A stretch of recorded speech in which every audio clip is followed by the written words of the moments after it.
Praise Jesus. All right. Let me read something from the Bible. Proverbs chapter 14, verse 34. King James said, righteousness exalts a nation, but sin is a reproach. That's King James, but New Living Translation said that godliness makes a nation great, but sin is a disgrace to any people. This is why people fail in life. Some of the failures that I've experienced in my life, some of the struggles I've experienced in my life is because as a result of putting my own will above the will of God over my life. There is a will of God, that is my will. Now, people have problems. People will sympathize with you based on your will, what you want. They always say, what do you want? What do you want? But nobody's asking, what does God want for you? There is something that you want for yourself, and there's something that God wants from you.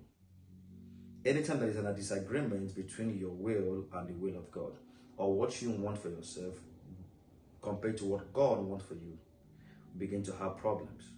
And that problems always comes in as a result of our will. Godliness is God's will. Godliness or righteousness is the will of God. Anytime you separate your will from the will of God, you begin to experience problems in your life that you cannot fix. Now, this is how you fix problems of life. When you step away from your will and allow God's will to direct you. The will of God, or what God has for you, is way far more better than what you want for yourself. The will of God for your life is righteousness. Somebody said, how can people be righteous? Yeah, people can be righteous. How do you become righteous? By alignment of your will to the will of God. By submitting your will to the will of God, or by following the will of God. I don't know what God have told you. Any voice of God over your life is righteousness.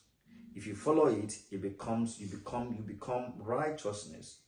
For righteousness simply means right choices. You don't do right choices in you with your own choice.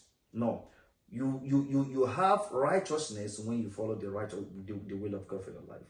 So the will of God is right choice.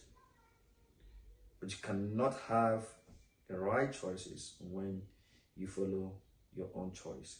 Our choices is never right. It's only the choice of God over our life is right. And this is why you have tried so many things, it didn't work. Now try the choices of God and see your life transformed. God will take you away from darkness, from struggles, when you begin to follow His will. So most of my struggle in life is because I choose my own will, which is what? Unrighteousness, which is bad choices that I made in life. Because I feel like everybody else think like me, so let me help this person, let me do this, and they have found out that I'm making right choices. But when you follow the righteousness of God, it makes a big difference. So when God speaks to you, His voice is a right choice for you, and that will make you to become what? Righteous before God. The Bible said that Abraham believed God. Because of that, he believed God. He became righteous before God. So I want to encourage you today. Follow what God has said about you, and that will make you to become a righteous person. And the Bible said that righteousness, godliness, exalt. He said it makes a nation great. It will make you great. But unrighteousness brings disgrace. So if you want to be great in life, identify the righteousness of God and follow them to make you great. God bless you.